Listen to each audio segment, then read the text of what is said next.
Matur nuwun lho. Lah kula mboten ngintel, Mas. Ya kok kula Pak Lurah Mas Randu di asakne wayah.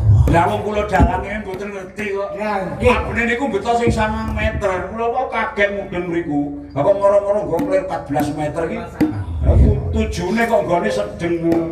Wah, luar biasa. Nggih gamelanipun nggih sanes ingkang wonten dalem niku. Sanes niki teng gudang niku.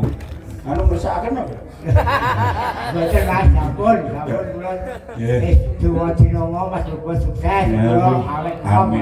Ngluruh diri. Napa, Pak? Tembange.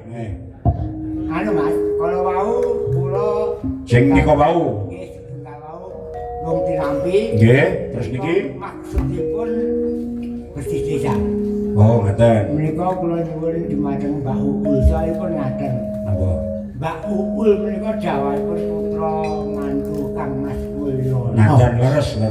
Kala tahun 2000 Mas Mul niku kula aturi ngastani kula. Oh, ngaten nggih.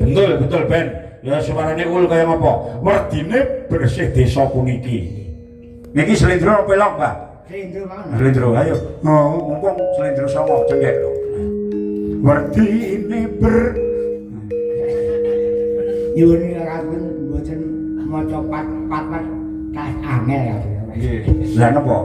Ya niku kula nyuwun persenjahan wonten ingkang dipun leresaken. Nggih, mboten napa.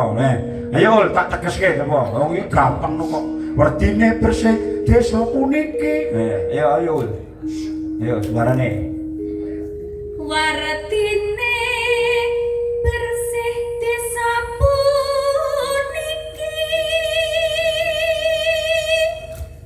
Tegese bersih desa iki. Artinya acara bersih desa ini. Ayo. Mangga sami nindakaken dharma. Dharma menika sesanggeman nggih. Nggih, kewajiban. Mari kita melakukan kewajiban. Mawas diri pribadi. Mawas diri pribadine nek tembunge gak saiki introspeksi. Nah, pun gambel ngoten. Pakarti ingkang luput. Tumindak sing salah. Ya. Ayo padha dipun singkiri.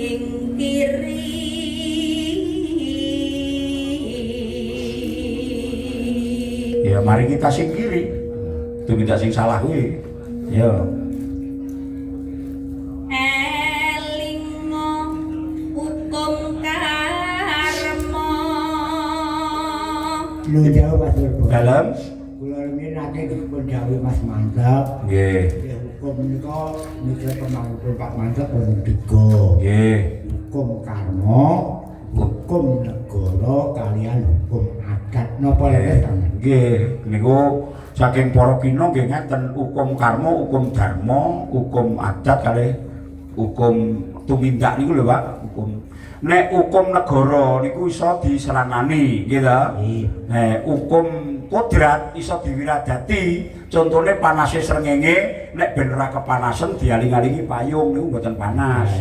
Nek udan iso diwiradati nganggo payung mboten kodanan. Tegese hukum kodrat niku kala mangsane mboten kabeh, Pak. Kala mangsane iso diwiradati. Lah terus hukum adat niku iso diwakili. Jane enten papat niku hukum adat iso diwakili niku sing angka 3.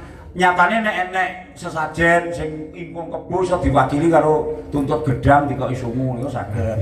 Masak gendong ora masih sak gendong ning sithik ngaten mawon dilebokke gendong niku jenenge masak gendong. Lajeng hukum karma utawa hukum dharma niku hukume tumindak. Wong nandur munduh wong nyilih balekke. Ngaten niku. Nek niku mboten iso dinyang. Dados menika mboten dipun nyang tegesipun mboten dipun wirak saged dilewari. Oh, mboten saged melakukan kejelekan pada suatu saat akan munduh, ngoten lho. Kula sing ati-ati. Lah terus niki elingo hukum karma, karma tumindakmu.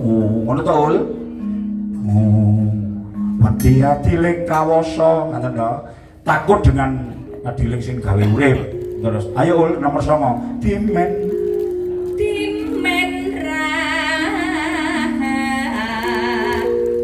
donya tumekeng akhir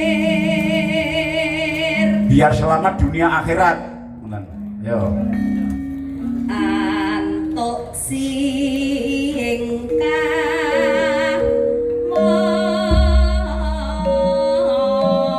masa Ngadep minta ring putul ngisor ben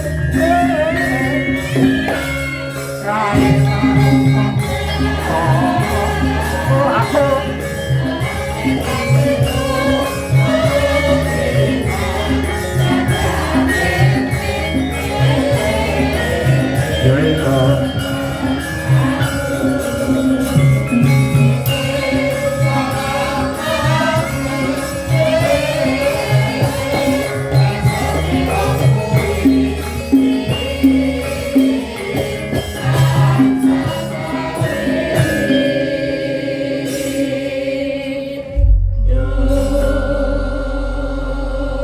Wah, matur nuwun Pak De. Niku